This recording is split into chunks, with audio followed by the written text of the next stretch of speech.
Hello and welcome back to another tutorial. So this is Django infinite scroll example number 1. So there are definitely different ways of implementing infinite scroll, but essentially they all bake down to the same technologies utilizing Ajax, or at least most of the time. So this is just a simple example of infinite scroll utilizing waypoints. So this is one of many, like I said, packages available for you to integrate into Django and for you to then power your infinite scroll. So we'll have a look at some of the documentation shortly and some of the different options that are available once we've applied it to an example. So I'm assuming you know what infinite scrolling is, a web design technique that loads content continuously. So as you scroll down the page, data will load continuously. So generally, this eliminates the need for pagination. So pagination being a link at the bottom maybe of a page where you can go to the next page and so on. Of course, pagination isn't going to be utilized in all examples, and let's remember we can paginate horizontally and vertically.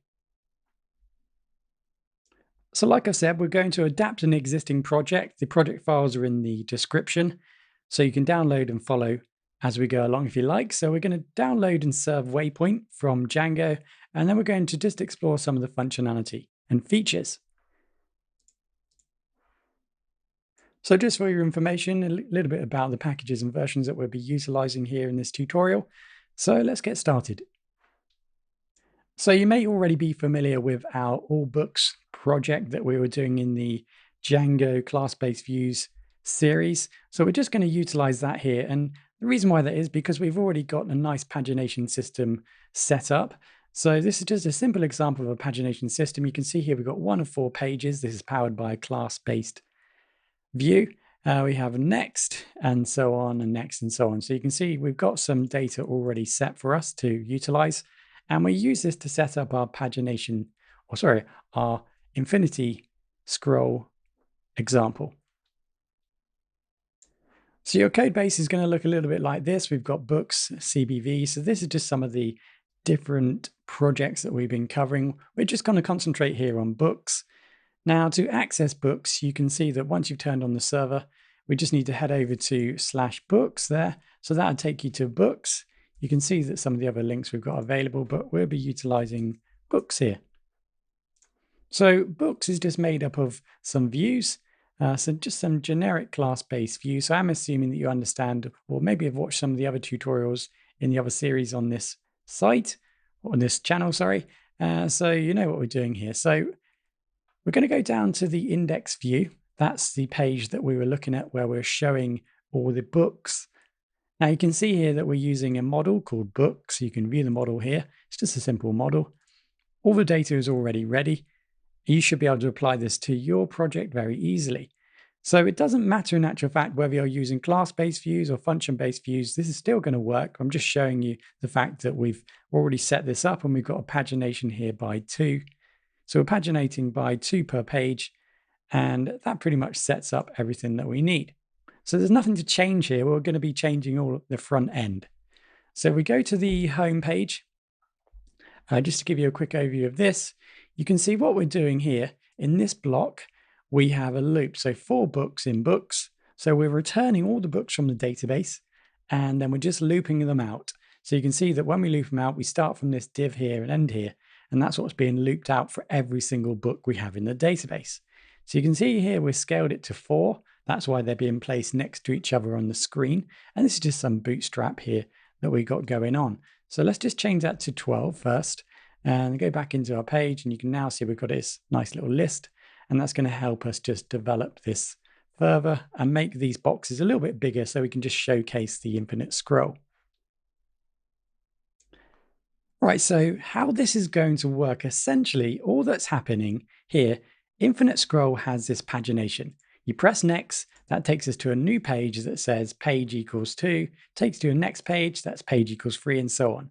So we're just breaking up the data that's returned from the database into pages and making it more manageable to see it on the page. So what we're going to do with infinite scroll, essentially what's going to happen here is it's going to remove this and automatically apply the next for us. So when we scroll to a certain point of the page, it's automatically going to apply the next and then show the next items. And that's going to happen through AJAX, asynchronous Java and XML. So we're going to send an AJAX message across and actually then apply this to the page. And it's just then going to show the next page and so on. So the great thing about this plugin is it's really simple to use, and we can just integrate it straight into the pagination system here in Django. So I'm just going to add an image here. You'll notice that I'm using pics and photos, so just an online API, photo API service. And I'm just going to add a photo there, and that's just going to give me a little bit of size to these boxes here so we can start scrolling them a little bit more effectively. Okay, so now we need to go back to Waypoints and just go to the About guides, and then we just need to download Waypoints. This should just be a package that we're going to open up. And inside of Waypoints here, we're going to need 2 items. It does specify on this page here what we're going to need. So we need the Waypoints min and the infinite min file. So you're going to find that in here. So if you go into the lib, you'll find the jQuery Waypoints min here. And then in the shortcuts, you're going to find the infinite min.js. So back in the project, just go ahead and create a new folder. Now make this on the root level, so static core is the main core application here. So put it on the same level as your main application. And we created a folder, like I said, called static. Inside of static, we've got the JS file. So I've made a new JS file and I've extracted the files from Waypoint that I downloaded, and I placed the infinite min and the jQuery Waypoint min file in the JS folder. So if your application isn't configured for static files or serving static files, what you need to do is just go over to the core or your main application where settings is placed, and go into settings at the bottom here. I've set 2 items here, the static URL and the static files directory. And that is the OS path join. So I'm using the base directory of this project and then the folder static. That's what I'm generating here. I'm generating a link here, a path to the static folder through utilizing OS. So if you are going to utilize this or adding this, you'll need to actually add OS to your project. So if you go to the top of your application here, you can see that I've imported OS. Simple as that. So that should now be all that you need to do there. Okay, so next up, if you go into templates of this project, I'm using a base here and inheriting from the base, or I'm using the Django template in the system, sorry, to extend from the base. So my base here has, if you look here, we got the jQuery. So I import jQuery at the top here. So you're going to go ahead and probably going to need that. If you're using Bootstrap, you'll have this already available. But I've placed it at the top of the page rather than the footer. So I've gone ahead and done that. So that's the first thing, jQuery.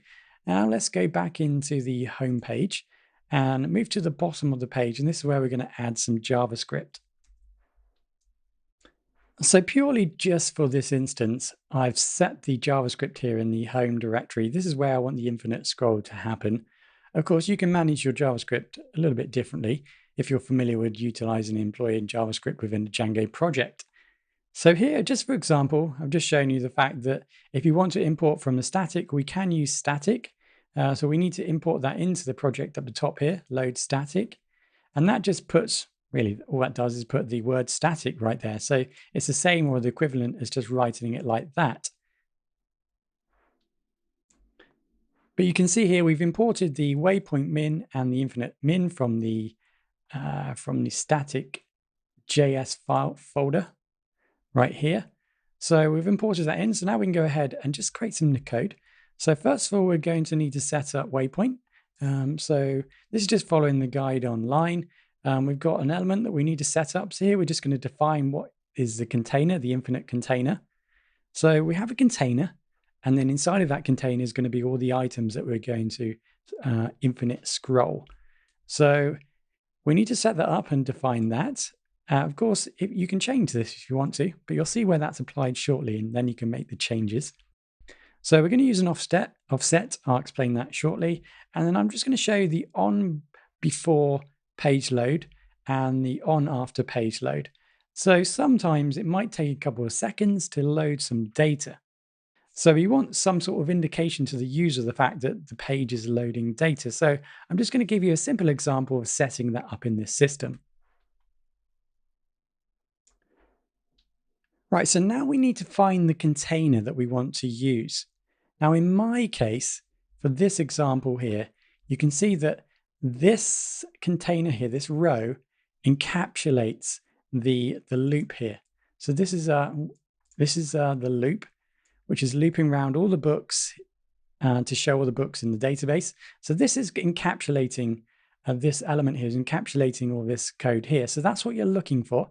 And you want to place the infinite container class right there. So this just matches this item at the bottom here, the infinite container, just to set up the fact that this is going to be the container. So now what we want to do is now define the individual elements. Now remember, this is looping through, and it's going to loop. Every time it loops through, it's going to output this every single time, but with a different book.